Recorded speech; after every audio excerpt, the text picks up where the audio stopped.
సమంత జోలికి వస్తే ఏ ఒక్కరిని వదిలిపెట్టేదే లేదు అంటూ విడాకుల తర్వాత మొదటిసారిగా సమంతతో కలిసికట్టుగా కనిపించేసిన అక్కినేని నాగచైతన్య హైదరాబాద్ మంత్రి కొండా సురేఖవాణి సోషల్ మీడియాలో కొన్ని కాంట్రవర్సీస్ తో నిలిచేసింది. అయితే ఇప్పటికే సమంతని కేటీఆర్ తో గడపాలనే విషయంపై అక్కినేని కుటుంబం ఒత్తిడి చేయడం వల్ల సమంత నాగచైతన్యాలకి డివోర్స్ అయ్యేవి అంటూ పలు సెన్సేషనల్ కామెంట్స్ ని షేర్ చేసుకుంటూ వచ్చేసింది కొండా సురేఖవాణి.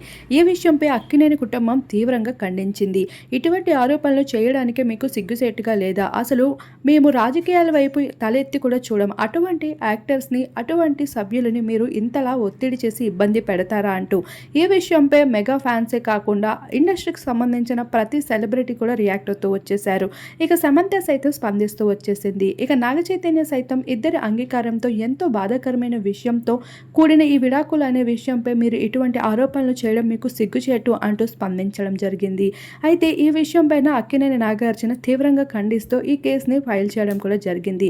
అయితే ఇటువంటి ఆరోపణలు మరోసారి ఎవరైనా చేయాలి అంటే భయపడేలా చేస్తాము అంటూ అక్కినేని కుటుంబం అయితే స్పందించడం జరిగింది.